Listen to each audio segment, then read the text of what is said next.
Tele Brasil Notícias. Olá, está começando a sua edição semanal do jornal Tele Brasil Notícias através da TV Clique Brasil. E nesta edição estaremos falando do governo federal que autorizou obras de quase 5 bilhões de reais para melhorar a distribuição de carga em todo o país. E abordaremos também a questão do Operador Nacional do Sistema Elétrico, que aqui no Brasil está recomendando a volta do horário de verão. Na questão de turismo e feiras, estaremos falando da Feira Nacional de Negócios e Artesanato, que vai até o dia 20 de julho. Tudo isso e muito mais nesta edição através da TV Clique Brasil. Então, vamos a ela. No ar.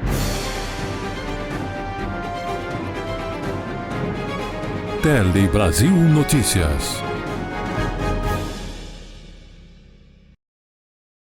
E começamos essa edição falando de energia elétrica, porque foi mudada a lei do governo federal e a medida provisória que prevê mudanças no setor de energia elétrica.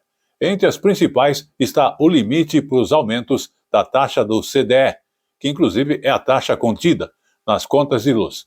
Vamos observar mais detalhes nestas informações. Pois é, essa medida provisória é uma resposta do governo, à votação do Congresso, que no mês passado derrubou um veto presidencial e abriu espaço para o aumento da conta de luz dos brasileiros. Então, com essa MP, o governo altera pontos importantes, regras do setor elétrico, para primeiro ali impedir o reajuste da energia para o consumidor, também incentivar fontes renováveis e melhorar a eficiência na hora de vender o gás natural da União.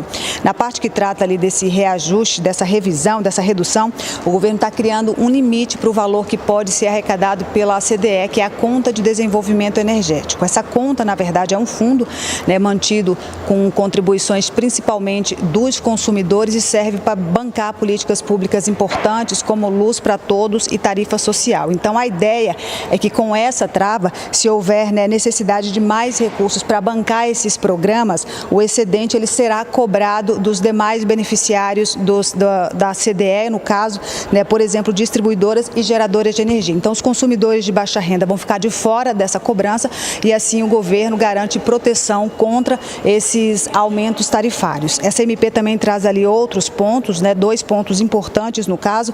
Por exemplo, limita a contratação de energia elétrica, que vai ficar condicionada ao planejamento, à necessidade estipulada pelo CNPE, que é o Conselho Nacional de Política Energética. Além disso, essa MP ela também facilita a venda, a comercialização de gás natural da União por meio da estatal PPSA, que é, na verdade, a Pressal Petróleo, uma empresa do governo.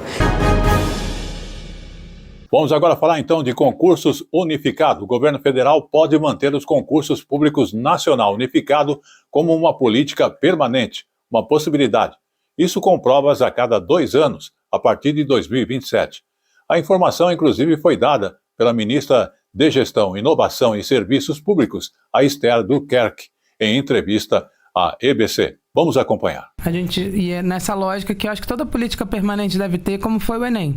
Faz a primeira edição, aperfeiçoa para a próxima, aperfeiçoa, até que o momento ele fica tão tranquilo que você entra num certo voo de cruzeiro aí, tranquilo para permanecer. A ideia de ser bianual seria uma ideia bem razoável, de 2 em 2 anos, porque a gente olha, inclusive, que o ideal para o serviço público é concursos para menos vagas para cada área, mas obviamente somadas dão muitas vagas, e de forma mais perene e mais frequente, para que a gente não tenha grandes choques de gerações. E vamos então falar de saúde. Depois de 20 anos, o Brasil retomou a fabricação de insulina. O primeiro lote já foi entregue ao Sistema Único de Saúde. Então vamos acompanhar. Pois é, cerca de 10% da população brasileira tem diabetes e parte dessas pessoas depende da insulina para sobreviver. Então, com a retomada dessa produção nacional, o SUS deve receber 45 milhões de unidades do medicamento por ano. O primeiro lote, com mais de 207 mil unidades da insulina de 2 tipos, já foi entregue ontem ao Ministério da Saúde e até 2026 a previsão é que a rede pública receba 8 milhões de unidades entre frascos e canetas. E isso só está sendo possível porque o governo comprou de um laboratório indiano a tecnologia necessária para produzir a insulina 100% aqui no Brasil. Brasil. O custo dessa tecnologia foi de 142 milhões de reais, mas com potencial ali de beneficiar 350 mil pessoas. Quem está viabilizando essa fabricação nacional é o Laboratório Público Ezequiel Dias e a empresa Bion, que ao final do processo de transferência de tecnologia estarão capacitados então para fabricar o medicamento e também abastecer o SUS. Eu preciso lembrar aqui, dar um serviço para dizer para as pessoas que a rede pública oferece assistência integral para quem convive com o diabetes, desde o diagnóstico até o tratamento com medicações. Mas a porta de entrada para iniciar esse atendimento é a atenção primária na rede pública de saúde. E vamos agora então falar do INSS. Você que é aposentado e pensionista do INSS e que tiveram aqueles descontos indevidos de associações, estarão começando a receber a devolução dos valores a partir do dia 24 de julho deste mês. Para isso, será preciso, então, aderir àquele acordo de ressarcimento do governo. E o prazo desta adesão começou, preste atenção. Todos os valores descontados ilegalmente de beneficiários do INSS entre março de 2020 e março de 2025 serão devolvidos, corrigidos pela inflação. Os pagamentos serão em parcela única para até 100 mil pessoas por dia a partir de 24 de julho, até que todos os casos sejam concluídos. Para receber o dinheiro direto na conta sem recorrer à justiça, é necessário aderir ao acordo proposto pelo governo. A adesão começa amanhã, dia 11 de julho, e pode ser feita no aplicativo Meu INSS ou presencialmente nas agências dos Correios. Quem pode aderir a esse acordo a partir de amanhã? Aqueles aposentados e pensionistas que já questionaram e não obtiveram qualquer resposta da entidade. Ele fez o pedido, passou 15 dias úteis, não teve qualquer resposta de nenhuma entidade, ele está apto a aprovar o acordo ofertado. Quem já ingressou com ação judicial contra o INSS e quer aderir, precisa desistir do processo. O governo vai pagar os 5% de honorários advocatícios. Os recursos que serão utilizados para os pagamentos não vão entrar no limite de gastos do governo. Nos próximos dias, será enviada ao Congresso Nacional uma medida provisória para abrir crédito extraordinário de 3 bilhões de reais para fazer esses ressarcimentos. E vamos aos nossos apoiadores e daqui a pouquinho estaremos de volta. O melhor da informação, da notícia, está aqui.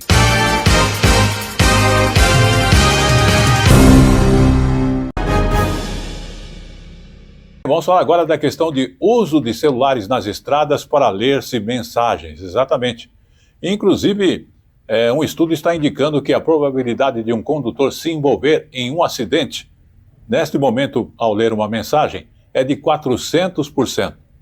Uma coisa que, se compararmos, vamos ver que é maior do que aquele que permanece atento às pistas. Mas vamos inteirar-nos através da reportagem da TV Ceará, que é uma empresa da Rede Nacional de Comunicação Pública. No trânsito, cenas como essa são cada vez mais comuns. Esses segundos de distração podem causar acidentes graves, principalmente quando se está dirigindo e olhando a tela do celular. É muito comum o uso de celular para se encaminhar uma mensagem ou ler uma mensagem. Desvia o foco ainda mais da atenção do condutor do que atender um veículo. Então, todas essas situações, elas são terminantemente proibidas pelo Código de Trânsito Brasileiro. E aí o mapa digital ele não é proibido pelo Código de Trânsito Brasileiro, mas a orientação é que o condutor do veículo ele faça a programação da rota antes da viagem, antes do início do trajeto, e ele não manuseie, sob hipótese alguma, esse celular durante o percurso. Os últimos estudos comprovam que ao dirigir com 50 km por hora, se o motorista olhar o celular, são 27,8 metros de direção às cegas. Isso corresponde a 2 segundos de distração, que em uma velocidade de 60 km por hora, por exemplo, corresponde a 34 metros de direção às cegas. cegas.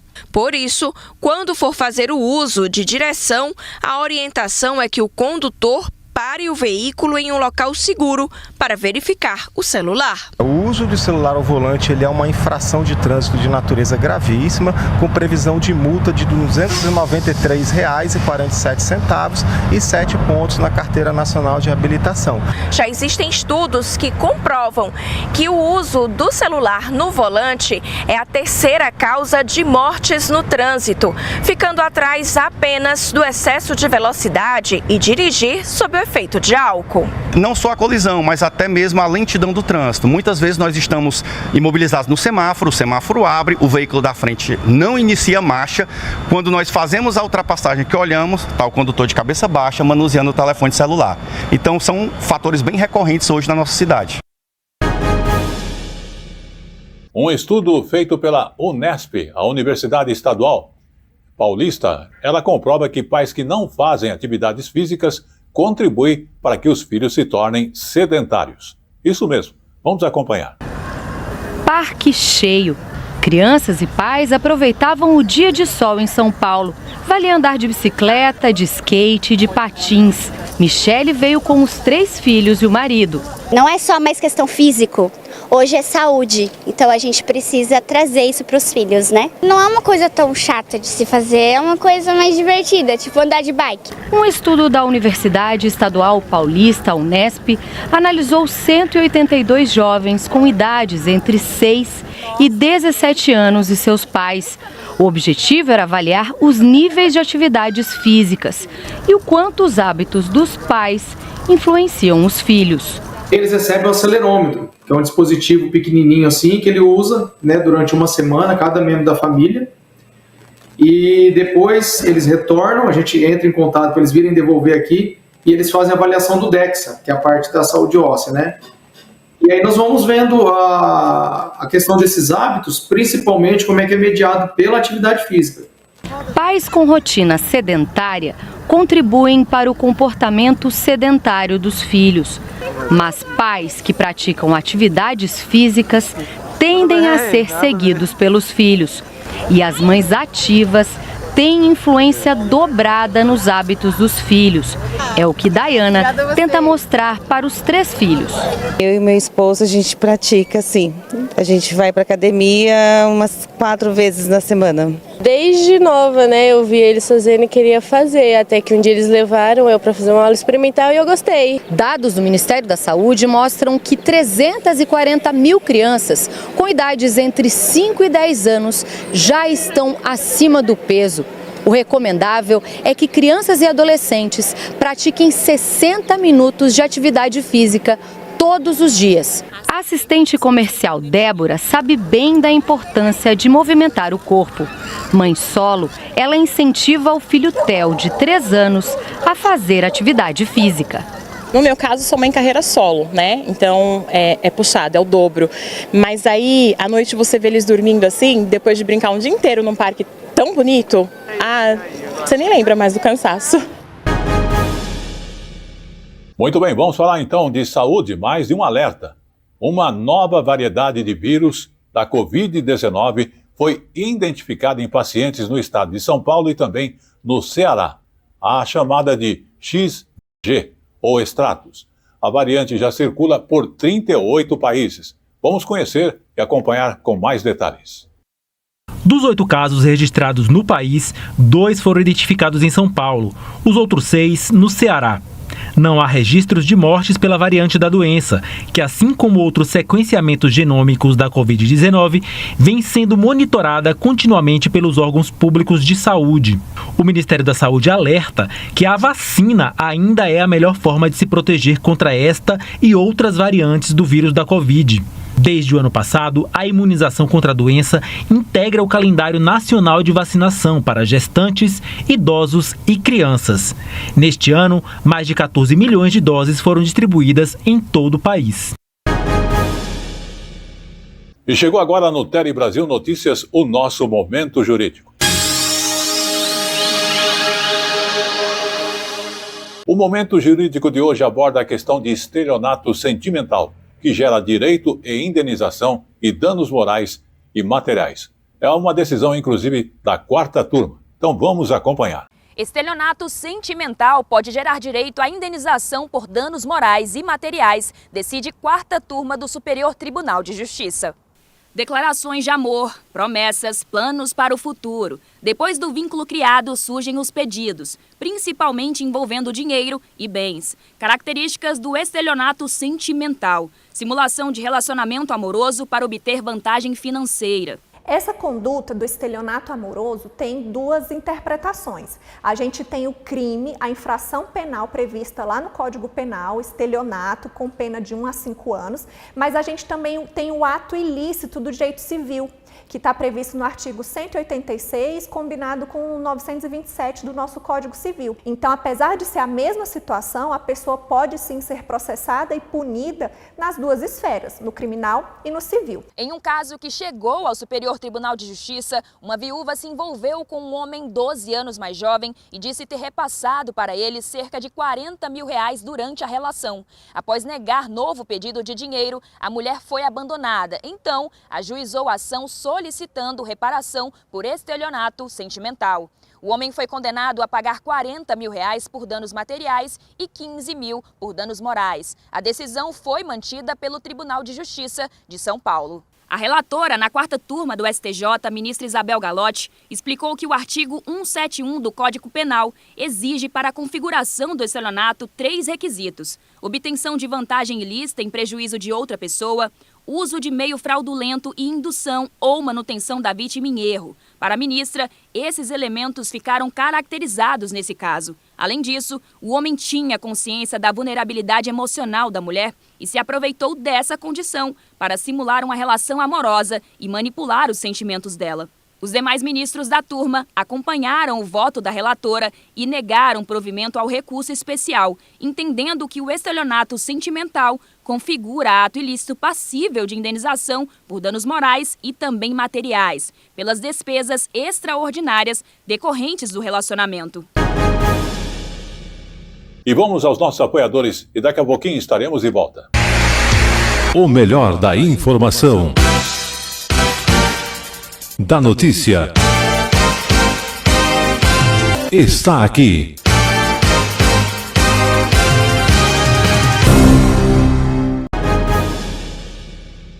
Muito bem, estamos de volta. Agora vamos falar da saúde mental de crianças e adolescentes. Um estudo acende um importante alerta para esta relação entre o uso de redes sociais e a piora da saúde mental de crianças e adolescentes. A sugestão apresentada é evitar telas e retomar aquelas brincadeiras do dia a dia antigas, offline. Inclusive, são caminhos apontados para reduzir o problema. Vamos observar. Denise tem 4 filhos com idades entre 29 e 7 anos. Além de criar mecanismos para monitorar o que todos veem nas redes sociais, a servidora pública conta o que a experiência com os mais velhos ensinou. Celular próprio para o mais novo? Nem pensar. A gente vai aprendendo. Então, eu tenho uma filha, que é a minha 3ª filha, que quer a mesma liberdade que os outros tiveram, e ela está tendo menos. Ela não tem Instagram, tem 12 anos e acha que deve ter Instagram. Hoje, mais do que nunca, por mim, eu postergava até os 16, apesar de eu achar isso muito difícil. Uma pesquisa divulgada recentemente pela fundação holandesa Kids Rights acende um alerta para pais e educadores em todo o mundo. 1 em cada 7 jovens entre 10 e 19 anos tem enfrentado algum problema ligado à saúde mental relacionado às redes sociais. O relatório também observou uma correlação entre o consumo excessivo de conteúdo na internet e taxas de tentativas de suicídio, com 6 em cada 100 mil adolescentes na faixa etária de 15 a 19 anos, tirando a própria vida. Para a psiquiatra Gabriela Krenzel, as meninas têm sido as mais afetadas, não só pelo tempo excessivo de navegação, como também pelos conteúdos das redes. Meninas adolescentes têm sofrido demais com as suas comparações, da sua beleza, da sua forma física, das coisas que elas podem fazer, do alcance que elas conseguem ter no seu dia a dia,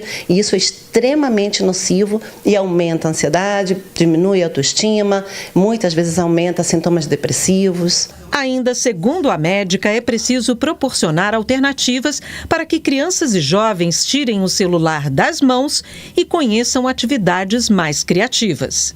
Uma das medidas de saúde mental que a gente está cada vez mais sugerindo é: reduzam o tempo de tela, aumentem o tempo ao ar livre, aumentem o tempo de brincadeira criativa, de brincadeira livre.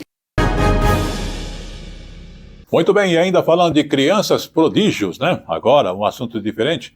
2 irmãs de Barueri, na região metropolitana aqui de São Paulo, foram incluídas na lista das 100 crianças prodígios do mundo e receberam um prêmio lá em Londres. Elas fazem parte da Academia Brasileira de Jovens Cientistas. Vamos observar. O que começou como um interesse por astronomia se ampliou para outras áreas da ciência e levou as irmãs Beatriz e Isabela a criarem uma página nas redes sociais em 2021 para compartilhar conhecimento de forma lúdica.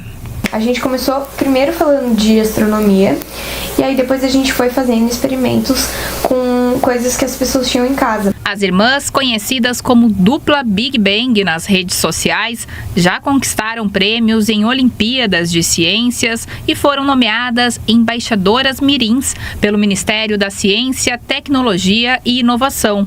Por conta do conteúdo compartilhado nas redes sociais, elas foram incluídas no ranking mundial entre as 100 crianças mais prodígio na categoria Educação. Pra gente foi muito especial saber que tudo que a gente tentou, que a gente estava batalhando para ter a nossa página, no fim deu certo, que as outras pessoas gostaram e saber também que elas estão aprendendo, porque se a gente ganhou o prêmio é porque alguma coisa deu certo. Além delas, na lista mundial de 100 crianças prodígio estão outros 5 jovens brasileiros. Por trás da câmera nas gravações para as redes sociais está a mãe das meninas, que percebeu a curiosidade das filhas desde cedo e estimulou esse interesse pela ciência.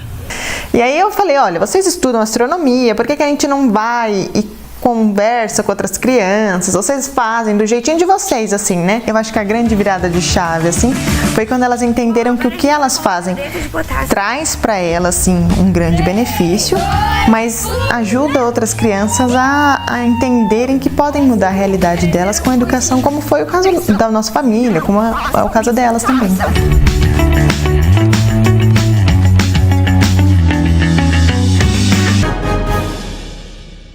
Vamos agora então falar de economia e a taxação de 50%. Porque se realmente esse cenário permanecer, a indústria brasileira que exporta para os Estados Unidos terá pela frente uma situação bastante desafiadora. Uma sobre produtos e que significa enfrentar aumentos de custo e redução nas vendas e dificuldade, inclusive, para competir no mercado americano e também a situação aqui do país em relação aos produtos. Vamos observar. O principal destino das exportações de calçados brasileiros são os Estados Unidos, que compraram no ano passado 12 milhões de pares feitos no Brasil e pagaram 216 milhões de dólares. Neste ano, o volume exportado cresceu 13%, mas o bom desempenho pode ficar comprometido. A tarifa cobrada pelos americanos era inicialmente de 17%, depois mais 10%, já com a política de Trump. E agora vem mais 50%. A exportação está crescendo nesse primeiro semestre, 8,8% a exportação geral de calçados do Brasil.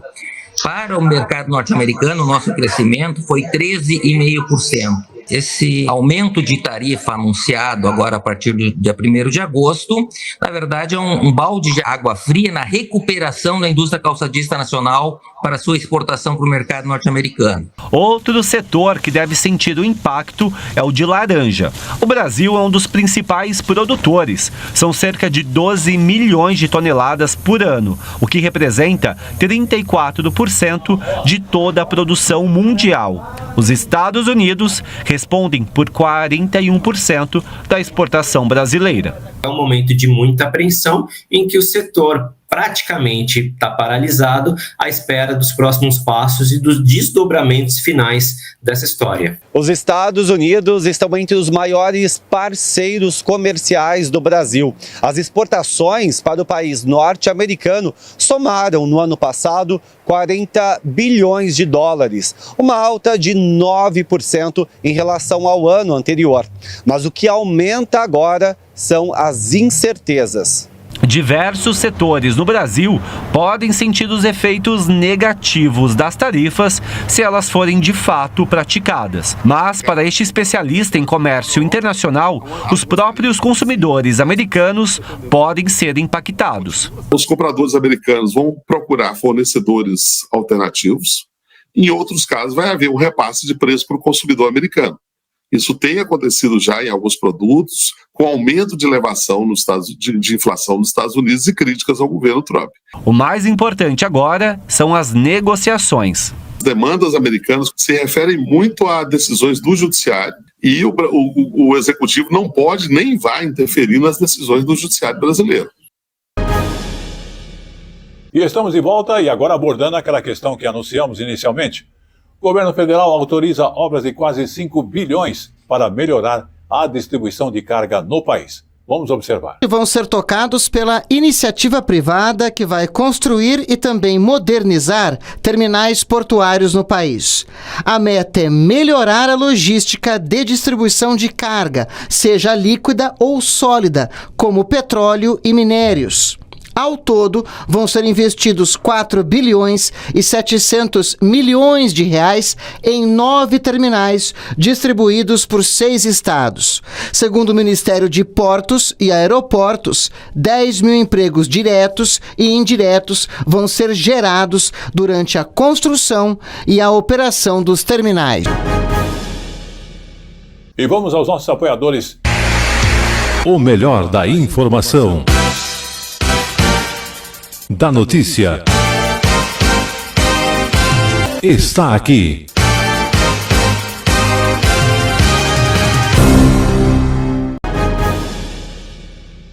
O relator do projeto da reforma do imposto de renda manteve a isenção total para quem ganha até R$5 mil por mês. O relatório, então, do deputado Arthur Lira foi entregue à comissão especial que trata do tema. Mas vamos observar mais informações ainda nesta reportagem. O relatório do deputado Arthur Lira foi entregue à comissão especial que trata do tema. A proposta atual ainda prevê isenção parcial para quem tem salário de até R$ 7.350 por mês e mantém a previsão do governo de cobrar 10% de imposto das pessoas que ganham mais de R$ 1.200.000 por ano. Divergindo do governo, Lira manteve a isenção de cobrança de títulos de investimento, como letras imobiliárias e da agricultura e fundos imobiliários. A previsão é votar o texto final em agosto. Os detalhes você confere no site da Agência Brasil. O endereço é agenciabrasil.ebc.com.br. Vamos agora falar de um fato que aconteceu dentro dessa semana com essa questão da tarifação de 50% pelos Estados Unidos ao Brasil. Empresários norte-americanos suspenderam a compra de pescados brasileiros. Isso 24 horas após o anúncio desta tarifação de 50%. Inclusive em todos os produtos exportados pelo Brasil. Por isso, 58 containers, aqueles que contêm peixes, lagostas e camarões, foram desembarcados de 3 principais portos lá no Nordeste. Vamos observar mais detalhes nesta reportagem da TV Ceará. Somente aqui no Ceará, cerca de uma dúzia de contêineres que estão lotados de pescados está empacada no Porto do Pecém, na região metropolitana de Fortaleza. Isso acontece após o tarifaço anunciado pelo presidente norte-americano Donald Trump de cerca de 50% aos produtos brasileiros. Mas não é só aqui no Ceará, não. Os portos em Pernambuco e também na Bahia tem contêineres de pescados empacados por conta desse anúncio de tarifa, uma tarifa muito alta anunciada pelos Estados Unidos em detrimento aos produtos brasileiros. A Associação Brasileira de Pescados vê com muita preocupação essa situação, porque o mercado norte-americano representa cerca de 70% de todo todas as vendas de pescados aqui do Brasil. Somente no ano passado, mais de R$1 bilhão foram vendidos para os americanos. E isso preocupa.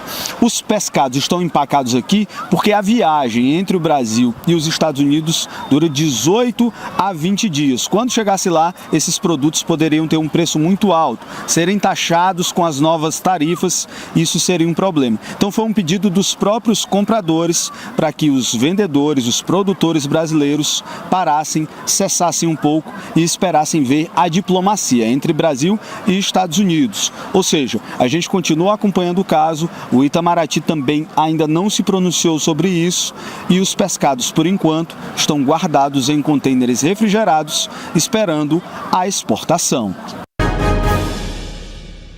Ainda falando sobre esta questão da tarifa de 50%, muitas associações e entidades que representam os diversos setores de produção no Brasil já se pronunciaram sobre a alta tarifa imposta pelos Estados Unidos. Vamos observar. Entre as entidades que se pronunciaram aí em relação ao tarifaço do Trump está a Fiesp, a Federação das Indústrias de São Paulo, que disse em nota que a soberania nacional é inegociável e que a medida vai ter um impacto negativo, essa elevação das tarifas, e viu razões não econômicas na quebra do regramento comercial e do direito internacional. Ainda assim, espera que a diplomacia e as negociações equilibradas prevaleçam.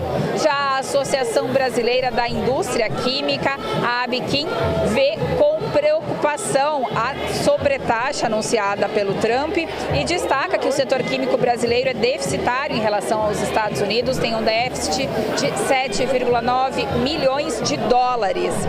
E a ABQIM disse ainda que é momento de firmeza e ações refletidas, mas sobretudo de diálogo diplomático. A Associação de Comércio Exterior também diz aí que recebeu a notícia com surpresa e indignação e vê o anúncio de Trump não como medida econômica, mas como medida política com um impacto econômico de grande lastro. Ainda assim, espera que a diplomacia prevaleça e que a taxação seja revertida. Vamos ver aí o que disseram outras entidades a respeito das taxas anunciadas por Trump. A ANCHAM, Câmara Americana de Comércio para o Brasil, se posicionou dizendo estar preocupada com a decisão de Donald Trump. A medida pode causar impactos sobre empregos, produção, investimento e cadeias produtivas integradas entre os dois países. A entidade pede que ambos os governos retomem com urgência um diálogo construtivo. A Confederação Nacional da Indústria demonstrou preocupação com as novas tarifas. Um levantamento feito pela CNI aponta que 1/3 das empresas que exportam para os Estados Unidos já tiveram impactos negativos em seus negócios com a tarifa básica vigente de 10%. A Federação do Comércio de Bens, Serviços e Turismo do Estado de São Paulo diz considerar inadmissível que decisões estratégicas e de alto impacto sejam tomadas sem um diálogo diplomático e de construção de consensos. Para a FEComércio, as medidas norte-americanas são danosas para o Brasil, mas também abrem oportunidades para o país ampliar sua presença em outros mercados. Para a Associação Brasileira das Indústrias Exportadoras de Carnes, qualquer instrumento de tarifa representa um entrave ao comércio internacional e impacta negativamente o setor de carne bovina. O presidente da ABEC comentou a situação. Os Estados Unidos vivem o menor ciclo pecuário dos últimos 80 anos, então eles têm uma demanda enorme por carne bovina e o grande fornecedor do mundo de carne bovina é o Brasil. Então nós somos as pessoas que podemos prover essa demanda que o consumo americano necessita. Então eu acho que é de interesse dos Estados Unidos e do Brasil que a gente dialogue sobre essas novas possibilidades. E vamos aos nossos apoiadores e já estaremos de volta. O melhor da informação, da notícia, está aqui.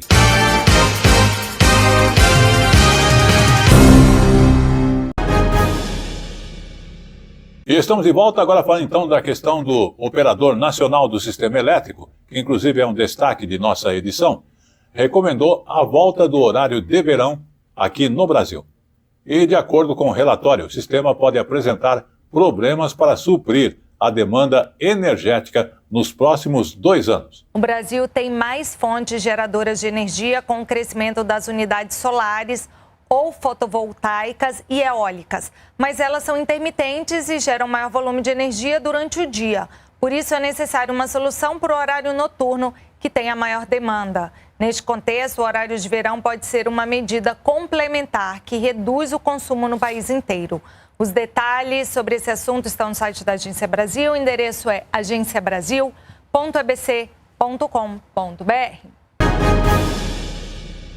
Muito bem, estamos de volta falando aí do que aconteceu no dia 11 de julho, porque começou a valer na sexta-feira passada a retirada do IPI, um imposto sobre produtos industrializados para veículos populares menos agressivo ao meio ambiente que sejam produzidos aqui no Brasil. A medida, inclusive, faz parte do programa Carro Sustentável anunciada pelo governo federal no dia 10. A iniciativa também prevê o regime diferenciado de IPI para aqueles veículos elétricos, híbridos, etanol flex. As montadoras habilitadas já anunciaram, inclusive, promoções com descontos maiores. Mas vamos observar mais detalhes nesta reportagem. Bom, vamos mudar de assunto aqui, dar uma aliviada no final do primeiro bloco, além de trazer moda, atrações musicais e oficinas ao meio ambiente que sejam produzidos no Brasil. A medida faz parte do programa Carro Sustentável anunciado ontem pelo governo federal. A iniciativa também prevê regimes diferenciados de IPI para veículos elétricos, híbridos e etanol flex. As montadoras habilitadas já anunciaram hoje promoções com descontos maiores aí sobre os carros beneficiados. Vamos falar agora da Carteira Nacional de Habilitação. Então, carteira de motorista pode significar mais do que dirigir. Para muita gente, como sabemos, é a chance de conseguir trabalho, ou seja, para fazer entregas, dirigir por aplicativo ou até mesmo conseguir um emprego formal. Então, a partir do dia 12 de agosto de 2025, entra em vigor uma nova lei que permite tirar a Carteira Nacional de Habilitação de graça, a chamada CNH Social, que será custeada com dinheiro das multas de trânsito, e o foco são nas pessoas de baixa renda. Vamos observar. No ano passado, Ana Beatriz tentou iniciar o processo para tirar a CNH, mas teve que adiar o plano. O motivo foi o mesmo que afasta milhares de pessoas da carteira de motorista. O custo é alto, tava 2.200 e fora que se você não passar de primeira, ainda tem que pagar aulas complementares que eles cobram também um absurdo, então é bem complicado. A gratuidade da CNH Social vai valer para quem estiver inscrito no Cadastro Único. O benefício cobre exames médicos, psicológicos, aulas e provas. Os recursos para promover a habilitação de condutores de baixa renda virão das multas de trânsito. O direito de dirigir, a carteira de motorista obtida de maneira legal, ela é muito custosa no Brasil. É caro, chegando a R$2.000, R$2.500, R$3.000, dependendo da região em que a pessoa mora. Então, essa iniciativa, ela favorece para que a população de baixa renda tenha acesso a esse direito. A medida ainda precisa ser regulamentada pelos Detrans. Por isso, cada estado vai anunciar como e quando abrirão as vagas, que poderão ser limitadas. Cada Detran é uma entidade autônoma, não subordinada ao governo federal, são subordinados ao governo estadual. A autonomia de legislar sobre trânsito, leis de trânsito, regulamentação, é do governo federal. Mas cada estado vai implementar essa orientação, essa lei, vai implementar a seu próprio sabor. Então, só para você ter uma ideia, tem estados que já aderiram e tem estados que ainda não aderiram por falta de regulamentação. A inscrição no CadÚnico, que é exigida para ter o benefício da CNH Social, deve ser feita no Centro de Referência de Assistência Social, o CRAS, da sua cidade. Vamos falar agora também de habitação aqui no Brasil, porque quase 12 milhões de pessoas estão morando em unidades de conservação, o que equivale a cerca de 6% da população. Os dados, inclusive, são inéditos sobre esses locais que foram divulgados pelo IBGE no dia 11 de julho. Vamos observar. Em 2002, o governo federal criou a Área de Proteção Ambiental do Planalto Central.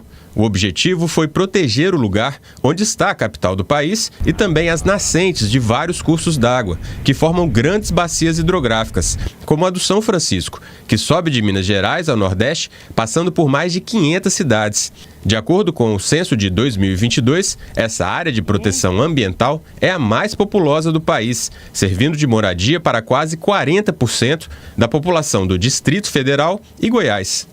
São dois tipos de unidades de conservação no Brasil.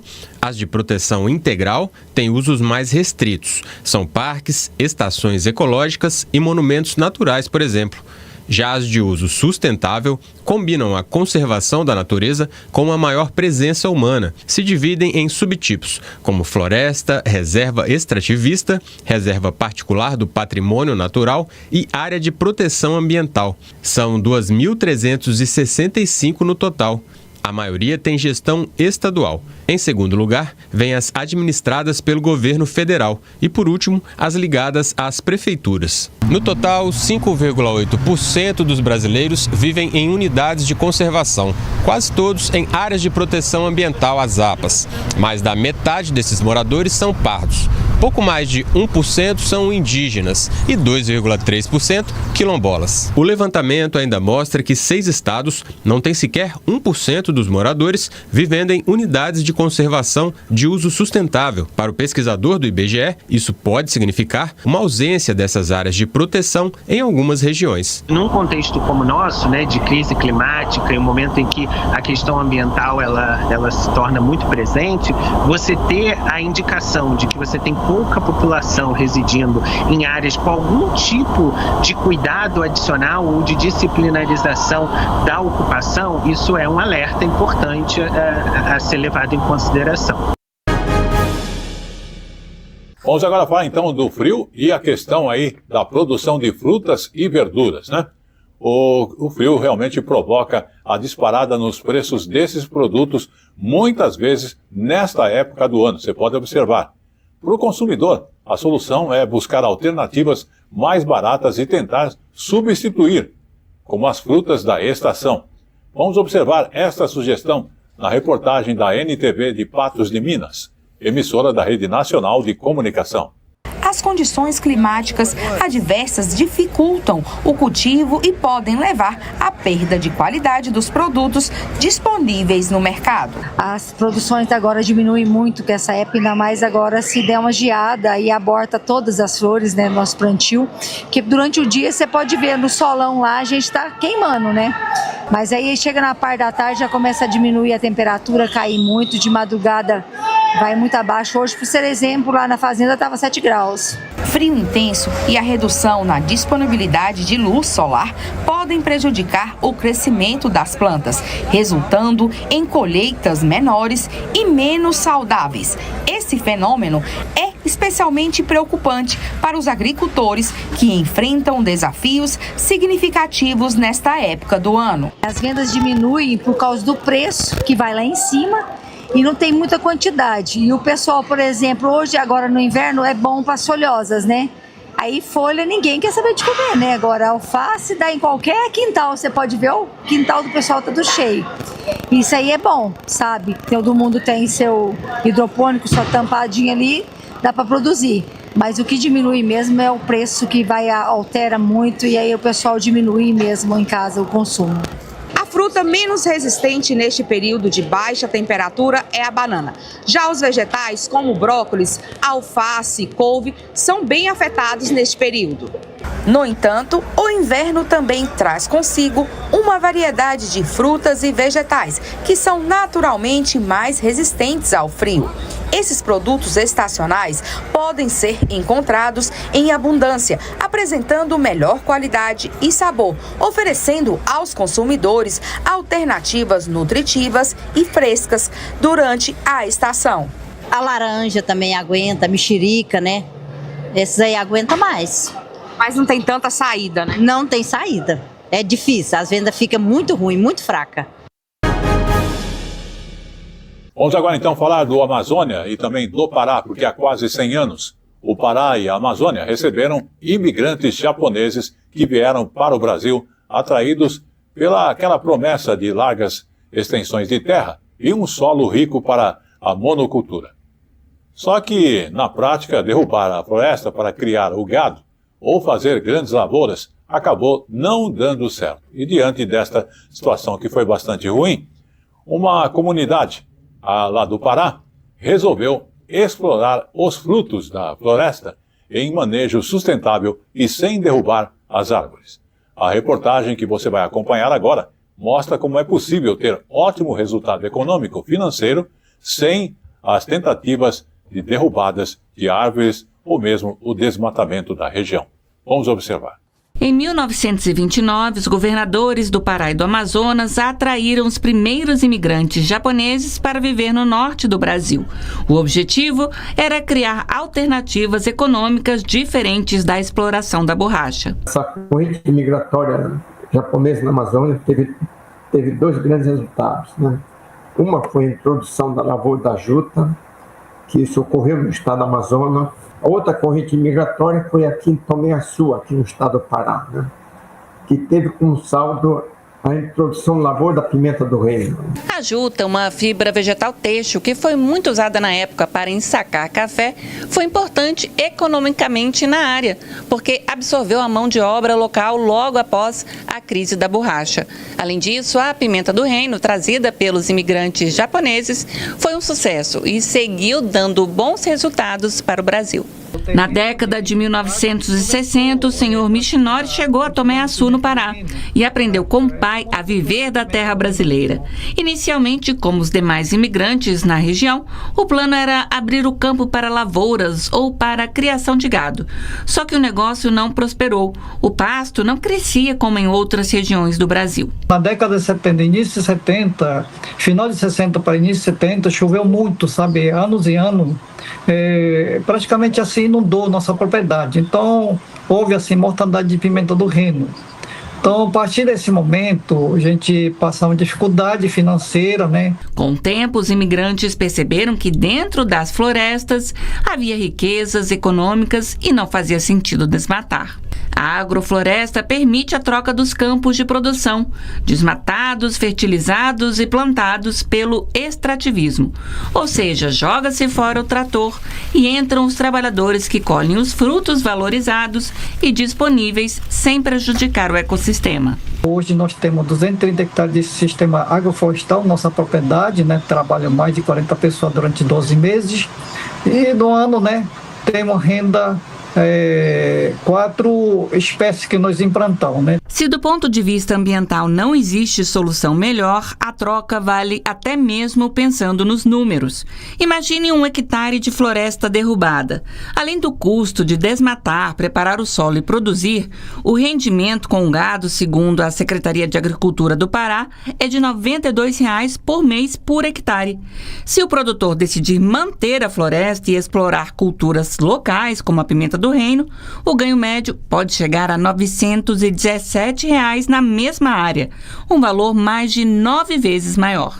De uma experiência mal sucedida com produções tradicionais e mecanizadas, a comunidade japonesa de Tomé-Açu construiu um sistema econômico rentável, solidário, com dezenas de trabalhadores e sustentável que mantém o desenho original da floresta. Não existe uma solução mágica para a Amazônia. Esse sucesso do japonês não foi assim rápido, não, sabe? Isso demorou mais de 20 anos. Existe dedicação, existe esforço, existe tecnologias, né? Mas que é possível sempre fazer algo mais sustentável. Vamos agora então falar de ecologia e da atuação dos jovens nesse setor. As vagas de trabalho que ajudam a preservar ou restaurar o meio ambiente, chamadas de empregos verdes, vem crescendo, inclusive aqui no país. E de acordo com a Unicef, cerca de 2 milhões de jovens já atuam neste setor. Vamos observar. Do curso de agronomia nasceu a vontade de plantar. E a partir do plantio surgiu a necessidade de colher e dar destino ao que era produzido, sempre com abordagem mais ecológica. Quando você estuda a fundo, você vê como é que tem sido o impacto da agricultura, tanto na saúde quanto na qualidade do solo. A gente tem a utilização dos agrotóxicos de forma indiscriminada, ou seja, tem regulações que fazem um limite de utilização de agrotóxicos que muitas vezes não é respeitado. Alexandre criou uma loja de produtos orgânicos cultivados sem substâncias químicas nocivas à saúde. Ele já contratou 7 funcionários. Esse modelo de trabalho se encaixa no conceito de emprego verde, atividades que promovem um ambiente limpo, saudável e sustentável. A transição ecológica do Brasil significa que tem uma série de profissões, inclusive profissões como eletricista, as pessoas que trabalham com saneamento, né? Gente que trabalha com acesso à água, com acesso a esgoto. Tem um conjunto de atividades que, na verdade, são atividades verdes, porque você está falando de atividades que têm a ver. Se elas forem feitas de acordo com padrões corretos, esses empregos vão estar colaborando para promoção, para proteção, para restauração ambiental. Um levantamento do Unicef aponta que, atualmente, 9% dos empregos no Brasil já são classificados como verdes, o equivalente a quase 7 milhões de vagas. Desses, 30% são ocupados por jovens de 14 a 29 anos, somando cerca de 2 milhões de trabalhadores. É um mercado em expansão, que também demanda maior qualificação profissional. A gente tem um relacionamento próximo com produtores e muitas vezes eles falam, cara, eu não produzo mais porque eu não tenho mão de obra. E essa pegada da sustentabilidade está cada vez mais crescente. A gente precisa pensar como é que a gente garante que as pessoas que trabalham no Brasil, ou seja, os nossos trabalhadores, têm as habilidades e as competências que eles precisam ter para trabalhar nessas atividades, né? E o que a gente observa é que o nosso sistema educacional, o sistema de formação profissionalizante hoje é muito limitado. Os jovens precisam literalmente saber o que eles precisam saber, ou seja, eles precisam ser educados para se integrar nessas atividades, para executar essas funções de forma eficiente. Estamos de volta e agora vamos falar então de Caruaru, em Pernambuco, que é a terra do forró, mas também é a cidade do rock. Veja nesta reportagem da Pref TV, emissora da Rede Nacional de Comunicação Pública. Um estilo que influenciou gerações e reúne fãs em todo o mundo. O rock and roll foi evidenciado no Brasil na década de 1980, com as bandas de Brasília que surgiram no período.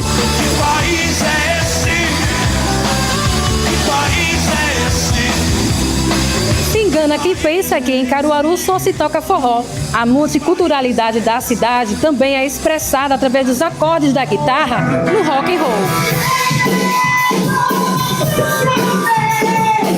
Vocalista da Amanã, Wes fala sobre o ritmo escolhido para a banda que criou há 1 ano com o marido Edgar Carvalho. Muito de autenticidade realmente daquilo que vem de dentro, porque o rock and roll é aquele estilo que é para as pessoas que não têm medo de se mostrarem como são. A banda foi vencedora do concurso Rock Azulado durante o São João de Caruaru deste ano, que contou com 17 atrações de rock em 2 polos alternativos. O rock é o maior fenômeno cultural e social, né, do século XX. Né? Ele aparece ali na virada dos anos 40 para os anos 50 nos Estados Unidos, né, aglutinando elementos do blues, do jazz, do country, do próprio gospel, não é? E também é uma música muito libertária, porque ela tem origem africana, origem, né, negra, não é? E ela canta também, era uma maneira de cantar a liberdade, não é? Ela é uma música muito libertária. Então o rock, ele patrocinou talvez a maior transformação social e cultural do século XX. Uma paixão colecionada pelo professor Menelau Júnior, que tem 300 vinis e 1.200 CDs do ritmo. Aqui no Brasil teve em Pernambuco, né, teve o Chico Science. O grande movimento do rock nos anos 90, para mim, foi o Mangue Beat e o Chico Science. Infelizmente, a história do Chico acabou de forma trágica, né, num acidente. Eu acho que o Chico realmente foi uma grande revolução no rock dos anos 90.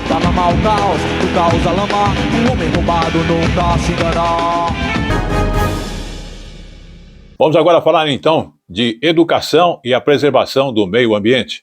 Aqui em São Paulo, 12 parques estaduais viraram uma espécie de sala de aula ao ar livre. Inclusive, alunos da rede pública e que estão no ensino fundamental e médio estão indo justamente à natureza, aos parques e aprendendo a preservar e a recuperar o meio ambiente. Vamos observar. Alguns desses estudantes do 5º ano estavam plantando uma muda pela primeira vez. Quando crescerem, elas devem se tornar árvores nativas da Mata Atlântica. E você gosta de natureza? Eu amo. Muito legal. E eu acho que os bichos que fazem parte da natureza eu gosto mais, mas eles são legais também, as plantas. E conta aí pra mim, como é que você fez exatamente para plantar essa árvore? Eu só rasguei o plástico que tava, aí eu peguei a árvore e coloquei aqui, aí depois eu peguei a terra e fui jogando com a pá. E já consegue plantar árvore sozinha agora? Acho que já. E bom, qual é a importância aí das árvores? Para dar casa para os animais, comida, tem algumas árvores que dão frutos e também para ajudar o meio ambiente. Os alunos também tiveram a oportunidade de conhecer um pouco mais das espécies de insetos e passear em trilhas. A ação aconteceu em 12 parques estaduais de São Paulo.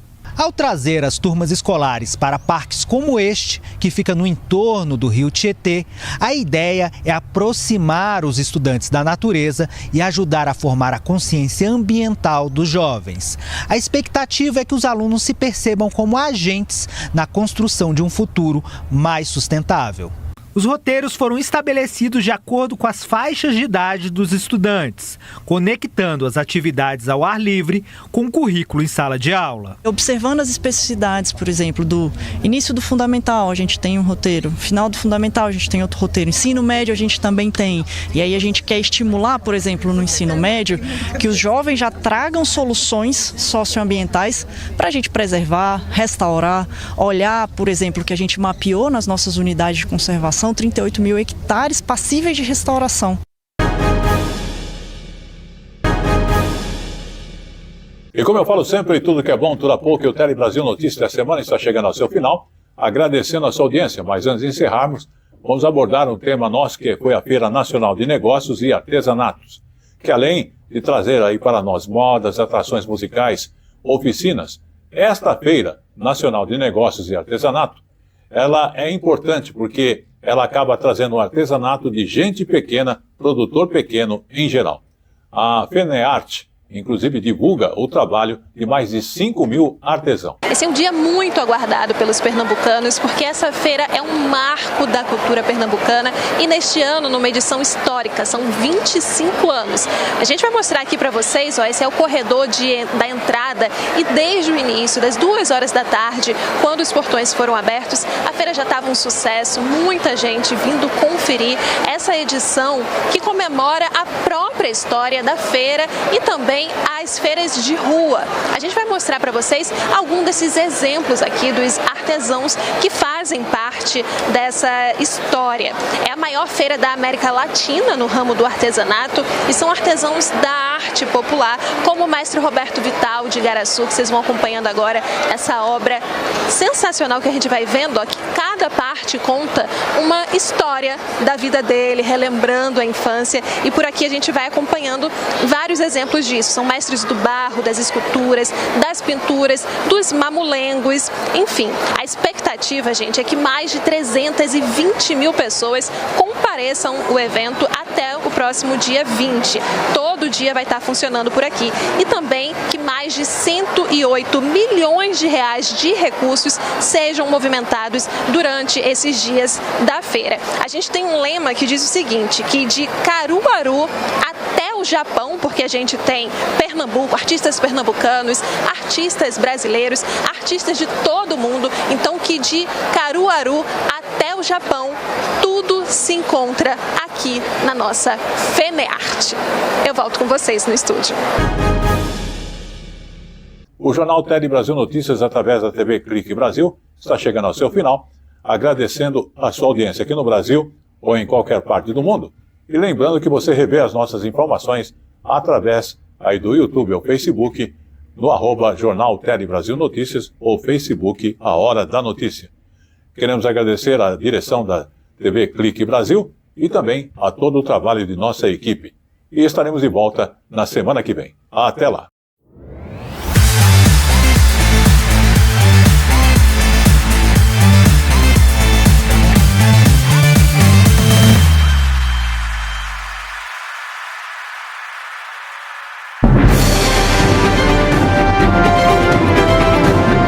Tele Brasil Notícias.